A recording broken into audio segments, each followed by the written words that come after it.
Confession எப்போ வேணால் கேட்கலாம், டெத் பெட்டில் கூட கேட்கலாம். அடுத்த நிமிஷம் செத்து போகிறோன்னா இப்போ கேட்கலாம் கன்ஃபெஷன், பாவம் பண்ணி.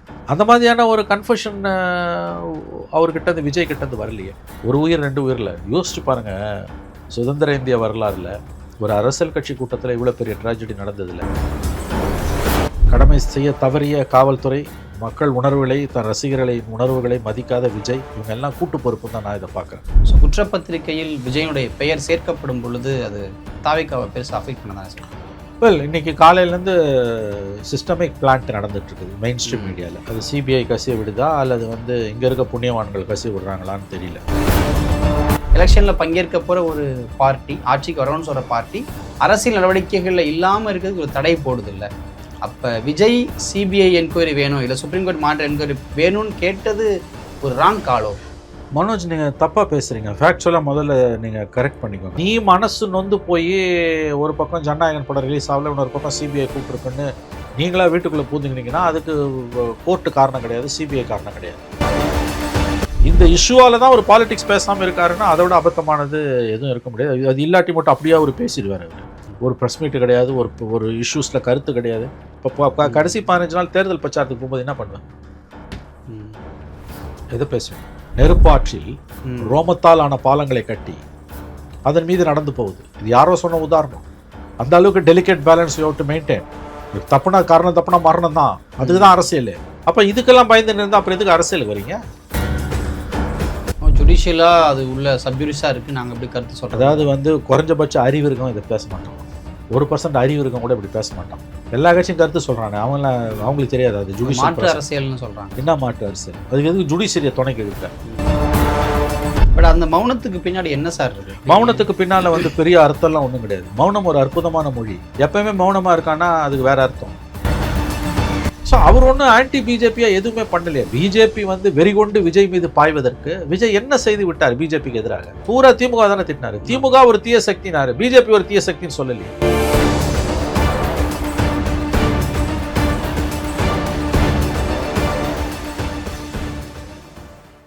இப்போது புதிய அறிமுகம் ஆச்சி ஹோட்டல் சாம்பார் 50 கிராம் ரூபாய் 20 மட்டுமே. இந்த டிபேட் நேயர்களுக்கு வணக்கம். தாவேகா தலைவர் விஜயிடம் 2வது முறையாக சிபிஐ விசாரிச்சுட்டு இருக்காங்க. இது பற்றியெல்லாம் பேசுவதற்காக மூத்த பத்திரிகையாளர் திரு மணி அவர்கள் நம்ம அடைஞ்சிருக்காங்க. சார் வணக்கம். வணக்கம் மனோஜ். சார், டெல்லியில் தாவேகா தலைவர் விஜய் சிபிஐ 2வது நாளாக விசாரிக்கிறாங்க. இதை எப்படி பார்க்குறது? முதல்ல சட்டம் தன் கடமையை செய்கிறது. Supreme court ordered and enquiry CBI and monitored by a SIT constituted by the Supreme Court. உச்சநீதிமன்றம் உத்தரவிட்ட சிபிஐ விசாரணை. அந்த சிபிஐ விசாரணையை மேற்பார்வையிடுவதற்காக உச்சநீதிமன்றமே ஒரு சிறப்பு புலனாய்வு குழு, ஸ்பெஷல் இன்வெஸ்டிகேஷன் டீம் SIT நியமித்திருக்கிறது. ஓய்வு பெற்ற உச்சநீதிமன்ற நீதிபதி அஜய் ரஸ்தோகி தலைமையில் 2 IG rank IPS officers from Tamil Nadu cadre but from out side Tamil Nadu அதில் உறுப்பினர்களாக இருக்கிறார்கள். ஆகவே வழக்கின் விசாரணை நேர்மையாக நடக்கும் என்று நான் நம்புகிறேன். ஏன்னா இது double protection, 2 layers of protection இருக்குது. ஒன்று, சுப்ரீம் கோர்ட் ஆர்டர்டு சிபிஐ என்கொயரினாலே டு மேக்ஸிமம் எக்ஸ்டென்ட் அது நேர்மையாக தான் நடக்கும் நான் நம்புகிறேன். அது I think charge sheet file பண்ணுறதுக்கு முன்னால் SIT will have a look at. அதான் SITயோட மீனிங். மேண்டமஸ் இல்லை, பட் SIT will continue டெஃபினெட்லாக சார்ஜ் ஷீட் ஃபைல் பண்ணுறதுனால ஒரு they will have a look at it. அப்படி தான் நான் பார்க்குறேன். அதனால் நான் பர்சனலி என்ன கேட்டிங்கன்னா, you may agree or you may not agree. இந்த வழக்கில் தவறே செய்யாத ஒருத்தர் தப்ப வைக்கப்படுவதற்கோ தவறு செய்த ஒருவர் தப்புவதற்கோ வாய்ப்பு இல்லை என்று நான் நம்புகிறேன். அவங்களோட கன்க்ளூஷன்ஸ் ஃபேராக இருக்கும்னு நான் நம்புகிறேன். ஏன்னா டபுள் லேயர் ப்ரொடெக்ஷனில் வச்சுருக்காங்க. ஸோ அதனால் இதில் கான்ஸ்பிரசி தியரிஸை ஃப்ளோட் பண்ணுறது, மோடி வழிக்கு அவளை கைப்பிடிச்சி இழுக்கிறாங்க என்டிஏக்கு வரத்துக்கு, I don't believe in those sort of cock and bull stories. Of course political angle to the story இருக்கும், நான் அதை மறுக்கல. பட் ப்ரெடாமினண்ட்டாக நான் சொல்ல வருது என்னென்னா, தவறே செய்யாத ஒருவர் குற்றவாளியாகவோ தவறு செய்த ஒருவர் நிரபராதியாகவோ குற்றப்பத்திரிகையிலிருந்து விடுபடுவதற்கோ அல்லது குற்றப்பத்திரிகையில் அவர் பெயர் சேர்க்கப்படுவதற்கோ வாய்ப்புகள் மிக மிக குறைவு என்று நான் கருதுகிறேன். ஏன்னா இன்னைக்கு காலிலேருந்து செய்திகளில் விஜயனுடைய பெயர் ஒரு அக்யூஸாக சேர்க்க போகிறாங்க, விஜய்கிட்ட சிபிஐ அந்த ஆங்கிளில் விசாரிச்சுக்கிட்டு இருக்காங்கலாம் செய்திகள் போயிட்டுருக்கு. ஸோ குற்றப்பத்திரிகையில் விஜயனுடைய பெயர் சேர்க்கப்படும் பொழுது அது தாவேக்காவை பெருசாக அஃபெக்ட் பண்ண தானே செய்யும். வெல் இன்னைக்கு காலையிலேருந்து சிஸ்டமிக் பிளான்ட் நடந்துகிட்ருக்குது மெயின் ஸ்ட்ரீம் மீடியாவில். எந்த மீடியாவில் போட்டால் மக்கள் நம்புவாங்களோ அல்லது வந்து நம்பகத்தன்மை உள்ள மீடியாக்களில் அந்த செய்தி கசிய விடப்படுது. அது சிபிஐ கசிய விடுதா அல்லது வந்து இங்கே இருக்க புண்ணியவான்கள் கசிய விடுறாங்களான்னு தெரியல, தமிழ்நாட்டில் இருக்கக்கூடிய புண்ணியவான்கள். So there is a method in the madness. இந்த ஸ்டேஜில் வந்து நம்ம எல்லாமே வந்து ஸ்பெக்குலேஷன் தான். குற்றப்பத்திரிகை தாக்கல் செய்யப்பட்ட பிறகு அது அநேகமாக இன்னும் 1 மாத காலத்தில் அல்லது கண்டிப்பாக மார்ச் 1ஆம் தேதிக்கு முன்பாக, ஏன்னா நோட்டிஃபிகேஷன் வரத்துக்கு முன்பாக செய்யப்பட்டு விடும் என்று நான் நம்புகிறேன். குற்றப்பத்திரிகை தாக்கல் செய்யப்பட்ட பிறகு அதில் இருக்க கண்டென்ட்ஸை வச்சு தான் சிபிஐயோட லைன் ஆஃப் என்கொயரி எந்த திசையில் போனது என்பது தெரிய வரும். விஜய் குற்றம் சாட்டப்பட்டவராக அக்யூஸ்டாகவோ அல்லது வந்து சந்தேகத்துக்குரியவராக சஸ்பெக்டாகவோ அல்லது வந்து சாட்சியாகவோ சேர்க்கப்பட போகிறாரா என்பது குற்றப்பத்திரிகை தாக்கல் செய்யப்பட்ட பிறகு தான் நமக்கு தெரிய வரும். இந்த ஸ்டேஜ்லேயே அவரை விட்னஸாக கூப்பிட்ருக்காங்க என்பதெல்லாம் வந்து என்னை பொறுத்தவரையில் ரொம்ப தவறான ஒரு வாதம். சிலர் அதை சொல்லிக்கிட்டு இருக்காங்க, எந்த அர்த்தத்தில் அவங்கெல்லாம் சொல்கிறாங்கன்னு எனக்கு தெரியல. ஸோ இது எல்லாமே வந்து அவங்கவுங்க விருப்பத்தை அவங்கவுங்க பேசுகிறாங்க, பிளான் பண்ணுறாங்க, மெயின் ஸ்ட்ரீம் மீடியாவில் பிளான் பண்ணுறாங்க.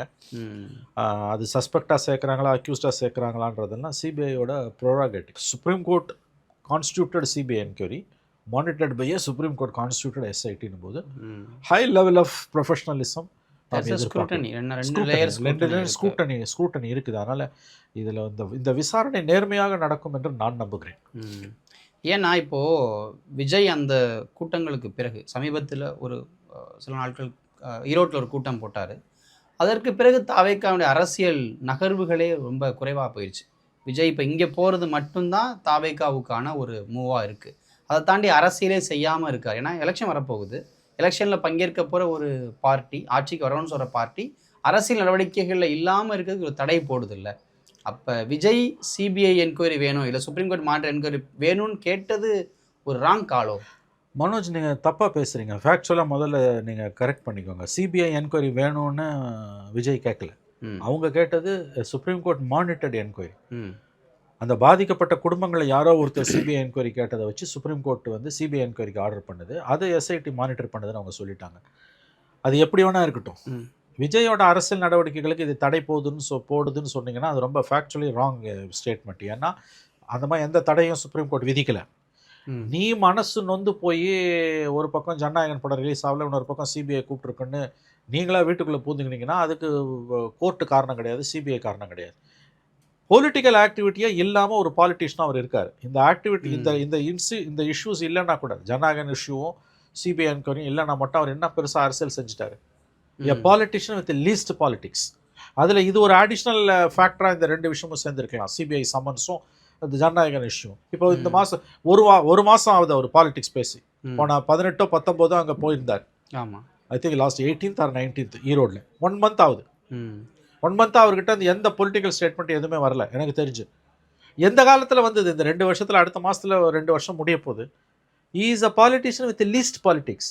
அவர் ஒரு ட்வீட் போடுவார், இல்லை ஒரு நிர்மல்குமார் ஒரு ஸ்டேட்மெண்ட்டு, புஷி ஒரு ஸ்டேட்மெண்ட்டு, இவ்வளோதான். ஆகவே இந்த டெவலப்மெண்ட்ஸால் சிபிஐ என்கொயரி அண்ட் ஜனநாயகன் இஷ்யூவால் அவருடைய அரசியல் முடங்கிடுச்சு, அவரை முடக்குறாங்கன்றதெல்லாம் அபத்தமான குற்றச்சாட்டு. இன்னும் சொல்ல போனால் ஒரு அரசியல்வாதி இதெல்லாம் வளருவான். இந்த மாதிரி 1000 பிரச்சனை வந்தாலும் ஒரு அரசியல்வாதி வளருவான். எதிர்ப்புகள் தான் ஒரு அரசியல் கட்சிக்கு தீனி.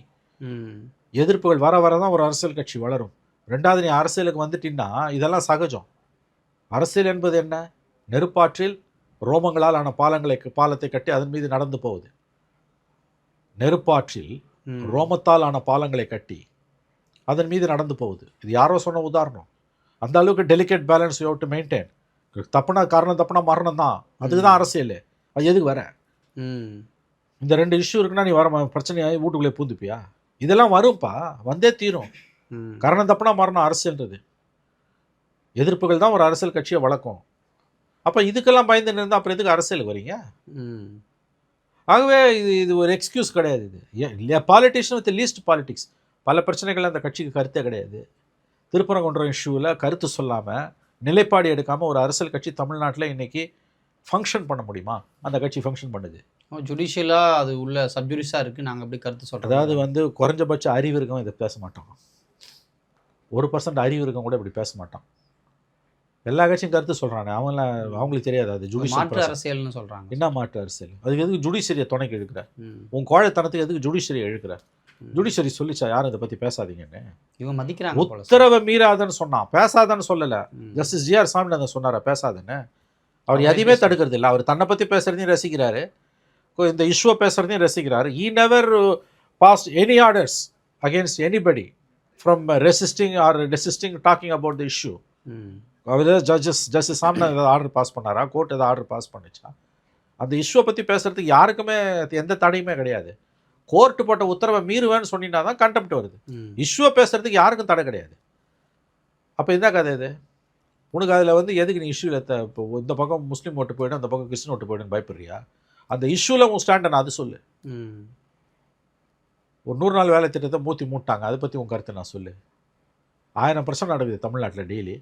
சட்டம் ஒன்று சந்தி சிரிக்குது. உன் கருத்து நான் சொல்ல.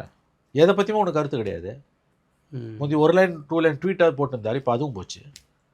இது எப்படி அரசியலுக்கு ஒத்து வரும்? இந்த டைப் ஆஃப் மென்டாலிட்டி எப்படி அரசியலுக்கு ஒத்து வரும்? இதை வந்து அரசியலுக்கு அவர் எந்த விதத்தில் தகுதியானவர், பொருத்தமானவர் என்பதே இப்போ நம்ம முன்னால் இருக்கக்கூடிய $1 மில்லியன் கொஸ்டின். இதுக்கு இந்த ஜனநாயகம் பட கிரைசிஸையும் சிபிஐ சம்மன்ஸையும் காரணமாக காட்டுவது அபத்தமானது. சட்டம் தன் கடமையை செய்து சிபிஐ விஜயை அழைத்து விசாரிக்காமல் அந்த வழக்கை முடிக்க முடியுமா? குற்றப்பத்திரிகை தாக்கல் செய்ய முடியுமா? இல்லை, இவங்க டெல்லிக்கு கூப்பிட்டு விசாரிக்கிறாங்க. அது எங்கே வேணா கூப்பிட்டு விசாரிக்கட்டும். டெல்லி இந்தியாவில் தானே இருக்குது. என்ன அது வந்து மலேசியாவில் முடியாமல் போயிடுது இல்லை? இப்போ இங்கே தான் ஒரு போகணும் வரணும். வா, கோடியாக வச்சிருக்கு. ஸ்பெஷல் ஃப்ளைட்டில் தானே போகிறேன். இன்னொன்று இங்கே வச்சா தான் பிரச்சனைங்க. 1000 பேர் வந்து கூடுவான், அதில் ஒரு ஸ்டாம்பீடாக 4 பேர் செத்துட்டாங்கன்னா அந்த வழக்கு சிபிஐ தான் விசாரிக்கணும். எதுக்கு? வந்துட்டு போங்க. என்ன இப்போ குடிமொழிகிட்ட போகுது? அவரே அப்ஜெக்ட் பண்ணல. வசதி படைத்தவர் தானே சார் அவர் வந்து ஸ்பெஷல் ஃப்ளைட்டில் தான் நாங்கள் போகிறாரு. சிபிஐ கூப்பிடுதுன்னா சிபிஐ ப்ரோராகேட்டிவ். கேஸ் ரிஜிஸ்டர் ஆனது டெல்லி சிபிஐயில். இந்த எஃப்ஐஆர் அங்கே போயிருக்குது. தட் சிபிஐஸ் ப்ரோராகேட்டிவ். மற்றவங்களெல்லாம் இங்கே தானே விசாரிக்கிறாங்க. இப்போ இன்றைக்கி கூட 8 காவலர்கள் வந்து police officers, low level officers, constabulary, SI, inspector level நினைக்கிறேன், மோஸ்ட்லி கான்ஸ்டபிளரி லெவலில் கரூரில் தான் கூப்பிட்டு விசாரிக்கிறாங்க.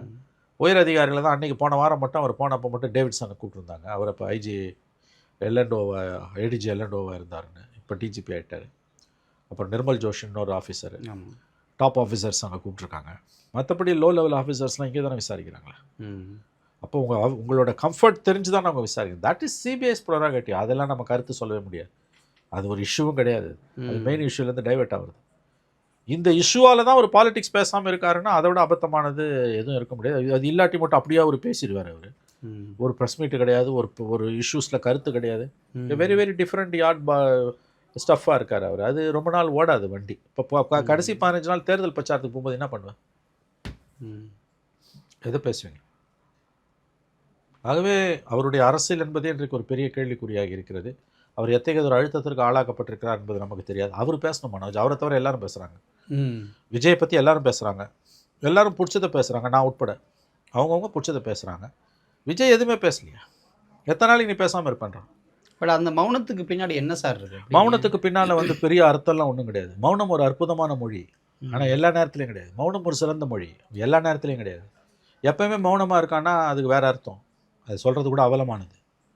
அரசியலில் வந்துட்டு என்னங்க மௌனம்? அது மௌனம் வரத வாரத்தில் ஒரு நாள் காந்திஜி இந்த மாதிரி இருந்துட்டு போங்க, எவனுக்காக போகுது, டிக்ளேர்டாக இருந்துட்டு போங்க. மற்ற 6 நாள் பேசணும் இல்லை. நான் சிவில் சமூகத்தோட உரையாடவே மாட்டேன்னா என்ன அர்த்தம்? நீ மீடியா கிட்ட பேசினா தானே சொசைட்டியோட பேச முடியும். எதிர்கட்சிக்கு தலைவர்களோட பேசணும், எல்லாரோடையும் பேசணும். யாரோடையுமே நான் பேச மாட்டேன்னா, அலூஃபாக இருப்பேன்னா, இது டிஃப்ரெண்ட் பாலிடிக்ஸ்ன்றது கதை. உங்களுக்கு மக்கள் மீது அக்கறை இல்லை, மக்களை நீங்கள் மதிக்கவில்லை. மக்கள் மீது நம்பிக்கை, மக்கள் மீது உங்களுக்கு அன்பு இருந்திருந்தா, மக்களிடம் உங்களுக்கு மரியாதை இருந்ததுன்னா நீங்கள் பேசுவீங்க. த்ரூ மீடியா தான் பேச முடியும். மன் கி பாத் மாதிரி ட்விட்டரில் போட்டுட்டு போகிறீங்கன்னா அது கூட வந்து வேலைக்கு ஆகாது. You have to speak through media. Media எவ்வளோ டிஸ்கம்ஃபர்ட்டாக இருந்தாலும் மீடியா வந்து it's a necessary evil. Maybe an evil, but a necessary evil. அதை எப்படி நீ தவிர்த்துட்டு போக முடியும்? அதனால் வந்து அவரோட பிஹேவியர், அவரோட ஆட்டிடியூட், அவரோட ஓவரால் பிஹேவியர் டுவர்ட்ஸ் பாலிட்டிக்ஸ் எல்லாமே வந்து ரொம்ப அன்ஹெல்த்தியாக இருக்குது. இது எத்தனை நாளைக்கு ஓடும்? இது பாலிடிக்ஸ்க்கு அவர் எந்த அளவுக்கு சூட்டபிள்ன்ற சந்தேகம் தான் இப்போ வருது. பட் டோன்ட் யூ திங்க் இது ஒரு மாதிரி அவருக்கு பாசிட்டிவாக மாறாதா? ஏன்னா விஜயை வந்து இந்த மாதிரி டெல்லிக்கு கூப்பிட்றாங்க, விசாரிக்கிறாங்க, அலைக்கழிக்கிறாங்க அப்படின்ற ஒரு பிம்பத்தை மக்கள் மத்தியில் ஏற்படுத்தி அவருடைய அரசியலுக்கு இது உதவாதா? ஒருபோதும் உதவாது. அவருக்கே அந்த அக்கறை இல்லை. மனோஜ் எதுக்கு ஐடியா சொல்லி கொடுக்குறாரு? அதாவது அந்த ஸ்டேஜெல்லாம் தாண்டிடுச்சுங்க. ஏங்க 41 பேர் செத்துருக்காங்க, அதை மறந்துட்டு பேசாதீங்க. ஃபண்டமெண்டலாக நம்ம பேச வேண்டியது 41 உயிர்கள் பலியாகி இருக்குது. ஐ consider it as a negligence, நான் ஒத்துக்கிறேன். பட் சிபிஐ வந்து எடுத்தெடுப்பில் அந்த முடிவுக்கு வந்துட முடியாது. அவங்க என்கொயரி பண்ணி தான் ஃபவுல் ப்ளே ஏதாவது இருக்குதா, மிஸ்chief ஏதாவது நடந்திருக்கான்னு தான் அவங்க பார்க்க முடியும். But at the out set it looks like a negligence. அப்படி தான் நமக்கு இது வந்து ஒரு அஜாக்கிரதையால் கடமை செய்ய தவறிய காவல்துறை, கடமை மக்கள் உணர்வுகளை, தன் ரசிகர்களை உணர்வுகளை மதிக்காத விஜய், இவங்க எல்லாம் கூட்டு பொறுப்புன்னு தான் நான் இதை பார்க்குறேன். It's a collective responsibility of Erode district administration, police and civilian administration and Vijay 3 பேரும் தான் காரணன்றது தான் மை ஒப்பீனியன். பட் இதை வந்து நான் வந்து தீர்ப்பாக சொல்ல முடியாதுல்ல, because CBI is enquiring it. It looks at the out said it's a collective failure. இது ஒரு கூட்டு தோல்வி. விஜய் இன்னும் புத்தியோடு நடந்திருக்கலாம், மக்களை கூட்டம் சேர விடாமல் 7 மணிக்கோ 5 மணிக்கோ வந்துட்டு போயிருந்திருக்கலாம். மாவட்ட நிர்வாகத்தை பொறுத்த வரைக்கும் அந்த இடத்துல அனுமதி கொடுக்காமல் இருந்திருக்கலாம், தவறிட்டாங்க. பட் இது திட்டமிட்டு யாரோ செஞ்சாங்கன்ற மாதிரியான கான்ஸ்பிரசி தியரிஸுக்கு எந்த ஆதாரமும் என்கிட்ட இல்லை. ஸ்டாலின் சொன்ன மாதிரி எந்த அரசியல் கட்சி தலைவரும் தன் தொண்டன் சாவதை விரும்ப மாட்டான். தட்டு 40-41 பேர் சாவதை யாரும் விரும்ப மாட்டாங்க. It's negligence, it's a sheer accident by negligence. தெரியல, இப்போ சிபிஐ தான் கன்க்ளூட் பண்ணணும். பட் டெக்னிக்கலி இதெல்லாம் நமக்கு புரிஞ்சுக்க முடியுது, இது வந்து இப்படி தான் இருக்கும் அப்படின்றலாம் தாண்டி. பட் மோடி கவர்மெண்ட் கடந்த ஆண்டுகளில் பண்ண விஷயங்கள்லேருந்து பார்க்கும் பொழுது, பொலிட்டிக்கலி இதை நம்ம அணுகும் பொழுது, இது விஜயை குறிவைத்து நடத்தப்படக்கூடிய, இல்லை விஜயை தங்களுக்கு ஏற்ற மாதிரி மாற்றக்கூடிய ஒரு விஷயமாக நிறைய பேர் அதை பேசுகிறாங்கல்ல, அதுக்கான வாய்ப்புகள் இல்லாமலா போயிடும்? இல்லை, அதுக்கான வாய்ப்புகள் நான் எப்படி இதை பார்க்குறேன்னா, அதுக்கான வாய்ப்புகள் இல்லைன்னு நான் 100% ஒதுக்கலை. பட் அது குறைவுன்றேன் நான். ஓகே, See this, அரே பாபா, இட்ஸ் அ சிபிஐ என்கொயரியா, court ordered CBI enquiry, second layer of protection monitored. அப்படி ரொம்ப பிரேசனாக போய் விஜயை சிக்க வைக்கிற வேலையையோ அல்லது எவனையோ காப்பாற்றுற வேலையையோ செய்ய மாட்டாங்கன்னு ஐ ஸ்டில் பிலீவ். என்னை கேட்குறாங்க, உங்களை மாதிரி நண்பர்கள் என்னை கேட்குறாங்க, அது எப்படி நீ அவ்வளோ உறுதியாக சொல்கிற, மோடி கவர்மெண்ட் லட்சணம் உனக்கு தெரியாதான்றாங்க.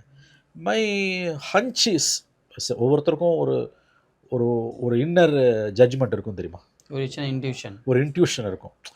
எனக்கு என்னமோ அதில் இப்படி போட்டு இவரை போட்டு லாக் பண்ணிவிடுவாங்க. எனக்கு என்னமோ மனோஜ், ஐ டவுட் அப்படிலாம் பண்ண முடியுமான்னு எனக்கு தோணலை. எனக்கு வந்து such a very high level enquiry இப்படி போட்டு அவரை பாக் டவுன் பண்ணி பிஜேபி பக்கம் இழுத்துருவாங்க, அல்லது பிஜேபி சொல்கிறத கேட்குற மாதிரி டியூன் பண்ணிடுவாங்க, ஆட வச்சுடுவாங்க. I don't think so. அவசியமும் இல்லைன்னு நினைக்கிறீங்களா? அதுவும் அதுக்கான அவசியம் இட்ஸ் சப்ஜெக்டிவ் கன்க்ளூஷன். அந்த அளவுக்கு பிஜேபி தரம் தாழ்ந்து போச்சு. தமிழ்நாடு இஸ் அ ஸ்டேட், அவங்களுக்கு எந்த ஸ்டேக்ஸுமே இல்லைப்பா. நீங்கள் பார்த்தீங்கன்னா இப்போ அவங்க எங்கெல்லாம் ரொம்ப நாஸ்டி கேம்ஸ் ஆடி இருக்காங்கன்னு நீங்கள் பார்த்தீங்கன்னா, அவங்களுக்கு வந்து ஸ்டேக்ஸ் இருக்கக்கூடிய, வென் ஐ சே ஸ்டேக்ஸ், அவங்களுக்கு ஓரளவு வந்து பாப்புலர் சப்போர்ட் இருக்கக்கூடிய இடத்துல. ஃபார் எக்ஸாம்பிள், இதே வெஸ்ட் பெங்கால்னால் I may have my own reservations. ஏன்னா அவங்களுக்கு 39% ஓட்டு இருக்குது. மம்தா கவுந்தா அவங்க தான் power.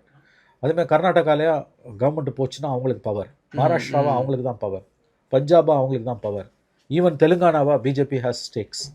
Tamil Nadu was a very least one. அவங்களுக்கு இங்கே இந்த கேம் ஆடி அவங்களுக்கு என்ன, ஏன்னா இந்த மாதிரியான, நான் இது எப்படி பார்க்குறேன்னா, இந்த மாதிரியான நாஸ்டி கேம்ஸ் அவங்க ப்ளே பண்ணும்பொழுதெல்லாம் அதோட ஆஃப்டர் எஃபெக்ட்ஸை எக்ஸ்ப்ளாய்ட் பண்ணுறதுக்கு பிஜேபி வந்து அங்கே சாலிட் பொலிட்டிக்கல் ஸ்ட்ரென்த்தோட இருந்த ஸ்டேட்ஸ், அதோட ஆஃப்டர் ஷாக்ஸ் ஆர் ஆஃப்டர் எஃபெக்ட்ஸை எக்ஸ்ப்ளாய்ட் பண்ணுற அளவுக்கு பிஜேபிக்கு ஆர்கனைசேஷன் ஸ்ட்ரென்த்தும் ஓட் பேங்க்கும் இருந்த ஸ்டேட்ஸில் இந்த கேமை விளையாடி இருக்காங்க. Tamil Nadu is the most weakest state. அவங்களுக்கு தே கால் இட் ஆஸ் 8% ஓட்ஸ். எனக்கு என்னமோ அதிலெல்லாம் நம்பிக்கை இல்லை. நிறைய கால்குலேட்டிவ் மிஸ்டேக்ஸ் இருக்குது. 8% ஓட்டுன்றாங்க, எனக்கு தெரிஞ்சு 18ன்றாங்க. 18லாம் எனக்கு நம்பிக்கையே இல்லை. என்னோட அசஸ்மெண்ட் 8% கூட இருக்கலாம் மேக்ஸிமம். பட் அந்த 8% கூட வந்து ஒரு கோஹசிவாக போய் இந்த சுச்சுவேஷனை எக்ஸ்ப்ளாய்ட் பண்ணுற அளவுக்கான ஆர்கனைசேஷன் ஸ்ட்ரென்த்து, ஓட் பேங்க் பத்தாது, ஆர்கனைசேஷன் ஸ்ட்ரென்த் இருக்கணும். அது ரெண்டுமே இங்கே கிடையாது. அஸ்யூமிங் தட் ஓகே 10% வச்சுக்கோங்க, organisation strength is one of the weakest in the country. So என்ன கெயின் அவங்களுக்கு? அந்த கெயின் இல்லாமல் ஒரு சிஸ்டத்தை ரெக் பண்ணுற வேலை. நீங்கள் ஒரு நாஸ்டி பொலிட்டிக்கல் கேம் ஆடணும்னா you have to wreck the system, which is supreme கோர்ட்டோட ரூலிங்ஸை நீங்கள் வந்து பைபாஸ் பண்ணணும், எஸ்ஐடியை மேனிப்புலேட் பண்ணணும், retired supreme court judge, IG level officers எல்லாரையும் மேனிப்புலேட் பண்ணி, சிபிஐயையும் மேனிப்புலேட் பண்ணி, இன்வெஸ்டிகேட்டிவ் ஏஜென்சியை இதெல்லாம் those are all risky parameters, அதை ஞாபகம் வச்சுக்கோங்க. இதை கடந்த காலங்களில் அவங்க பண்ணியிருக்காங்கன்னா, பண்ணலாம் நான் சொல்லலை, எங்கே பண்ணியிருக்காங்கன்னா அதால் அவங்களுக்கு பொலிட்டிக்கல் ஸ்டேக்ஸ் அதிகமாக இருக்கக்கூடிய ஸ்டேக்ஸ்லையும் அது வரக்கூடிய கன்ஃபியூஷன் அண்டு கெலாமிட்டியை வந்து எக்ஸ்ப்ளாய்ட் பண்ணக்கூடிய ஒரு ஆர்கனைசேஷனல் ஸ்ட்ரென்த் இருக்கக்கூடிய ஸ்டேட்ஸில் தான் அவங்க அதை பண்ணியிருக்காங்க.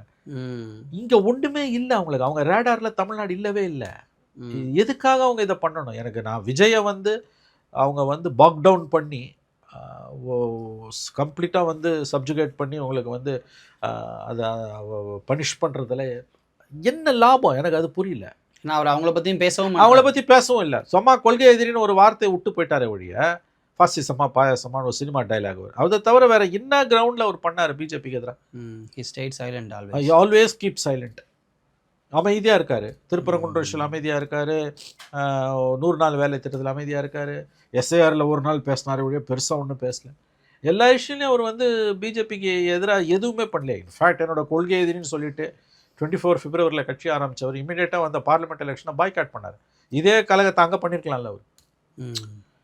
ஸோ அவர் ஒன்றும் ஆன்டி பிஜேபியாக எதுவுமே பண்ணலையே. பிஜேபி வந்து வெறிகொண்டு விஜய் மீது பாய்வதற்கு விஜய் என்ன செய்து விட்டார் பிஜேபிக்கு எதிராக? அவரோட அந்த 6 பப்ளிக் மீட்டிங்கில் நீங்கள் பார்த்தீங்க, பூரா திமுக தானே திட்டினார். திமுக ஒரு தீய சக்தினாரு, பிஜேபி ஒரு தீய சக்தின்னு சொல்லலையே. அப்போ எதுக்காக அவரை போய் வந்து அவங்க க்ரஷ் பண்ணணுன்ற நான் என்ன லாபம் அவங்களுக்கு? ஏன்னா நீ க்ரஷ் பண்ணணுன்னா ஓரளவாவது சிஸ்டத்தை வந்து இப்போ வளைக்கணும், ஏன்னா மானிட்டர்டு என்கொயரி எனக்கு என்னமோ. அதனால் பெருசாக போய் வந்து அவங்க வந்து ஃபவுல் ப்ளே நடக்கும்னு எனக்கு நம்பிக்கை இல்லை. எனக்கு வந்து I still have my own hesitation in believing that theory. C ஏதோ பண்ணுறாங்க, அது வந்து வித்தின் த லா தான் அவங்க பண்ணுறாங்கன்னு நான் நினைக்கிறேன். Within the parameters of the law அவங்க பண்ணுறாங்க. இவர் தப்பு பண்ணியிருந்தாருன்னா மாட்டிப்பார். இல்லை இன்னும் சில விஷயங்கள் வெளியில் வரலாம் மனோஜ். இந்த என்கொயரி வந்து வெறும் இது மட்டுமே இருக்கும் நம்ம சொல்ல முடியாது, கரூர் இன்சிடென்ட் பற்றி மட்டுமே. What I was told was அவரோட பார்ட்டியோட ஃபண்டிங் பற்றின என்கொயரி நடந்துகிட்டு இருக்குன்றாங்க. ஓகே, ஃபினான்சஸ் எங்கேருந்து வருது? எப்பவுமே வந்து எனி இன்வெஸ்டிகேட்டிவ் ஏஜென்சி, லோக்கல் போலீஸாக இருக்கட்டும், சிபிஐயாக இருக்கட்டும், நீங்கள் ஒரு இஷ்யூவில் போய் மாட்டுறீங்க அப்படின்னும் போது எல்லா ப்ராப்ளத்துக்குமே ஒரு ஃபினான்ஷியல் ஆங்கிள் இருக்கும் தெரியுமா? கரெக்ட். லைஃப்பில் எல்லா ப்ராப்ளத்துக்குமே ஒரு ஃபினான்ஷியல் ஆங்கிள் இருக்கும். அப்போ அந்த ஆஸ்பெக்டில் இ வாஸ் கிரில்ட் அப்படின்னு நான் கேள்விப்படுறேன். I don't know whether it's true or not. இது மாதிரி வரக்கூடிய செய்திகளை we always have to take it pinch of salt. But சில விஷயங்களை வந்து நீங்கள் வந்து நேச்சுரல் இன்டெலிஜென்ஸை வச்சு நீங்களே பகுத்தாய்ஞ்சிக்கலாம். அதுக்கு ஒன்றும் பெரிய சோர்ஸ் எல்லாம் தேவையில்லை. பிகாஸ் 80% இன்டெலிஜென்ஸ் இஸ் இந்த open source material. So generally CBI enquiry இந்த மாதிரி விஷயங்களை வந்து இந்த விஷயத்தில் அது லாஜிக்கலி பொருந்துது, ஃபேக்சுவலாக தெரியாது பொருந்துதா பொருந்துலையே, உண்மையாக பொய்யா. பட் லாஜிக்கலி கரெக்டாக இருக்குது. அவரோட 6 பப்ளிக் மீட்டிங்ஸ் ஃபண்டு யார் பண்ணுது, எங்கேருந்து வருது, சோர்ஸ் ஆஃப் ஃபண்டிங் என்ன, how are you running the party. So இந்த மாதிரியான கிரில்லிங் கொஸ்டின்ஸ்லாம் அது ஏற்கனவே அவங்கக்கிட்ட மெட்டீரியல் இருக்குது, கொராபரேட் பண்ணுறதுக்கு உட்கார வச்சு கேட்குறாங்கன்ற. இந்த விசாரணை வெறும் இந்த விசாரணையாக மட்டும் இருக்காது.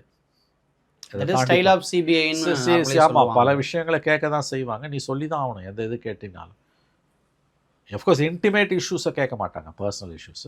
பட் இப்போ economic angle of any problem will generally be probed. அதில் தே மே ஹாவ் சம் க்ளூஸ்னா you will have other set of problems. நீ சேலஞ்சராக வந்துட்ட, பிஜேபிக்கும் திமுகவுக்கும் சேலஞ்சர்னு சொல்லி நீங்கள் வந்துட்டீங்க. உங்களுக்கு ஒரு மாஸ் பேஸும் இருக்குது, அது ஓட்டாக மாறுது இல்லையோ. டெஃபினட்டாக டிஎம்கேவும் பிஜேபியும் உங்களை பார்த்து ரேட்டில் ஆவாங்கன்றது உண்மை.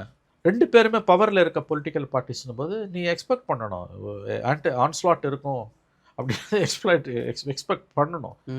அதை பண்ண அதுக்கு தானே அரசியலுக்கு வரக்கூடாதுன்றது. ஃபார் ஆல் தீஸ் இயர்ஸ் நீங்கள் லீட் பண்ண லைஃப் வேறு, இப்போ இருக்க லைஃப் வேறு. ஸோ அப்போ you have to face it because it's your decision. யாருமே வந்து உங்களை நீங்கள் அரசியலுக்கு வாங்கன்னு சொல்லலை, நீங்களாக வந்தீங்க, ஒரு ட்ராஜடி நடந்தது, you have to face it. மறந்துடாதீங்க, 41 உயிர்கள் போயிருக்கு.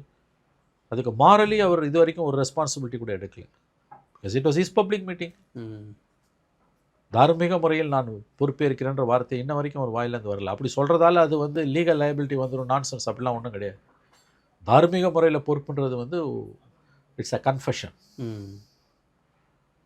It's a confession. அது ஏதாவது ஒரு கட்டத்தில் ஒரு மனிதனுக்கு வரணும். நான் சொன்னல தேவாரம் இன்சிடென்ட் உங்களுக்கு சொன்னல, மகா இன்சிடென்ட் 20 இயர்ஸ் 14 இயர்ஸ் பொறுத்த ஒரு கேட்டார் தேவாரம், வால்டர் தேவாரம்.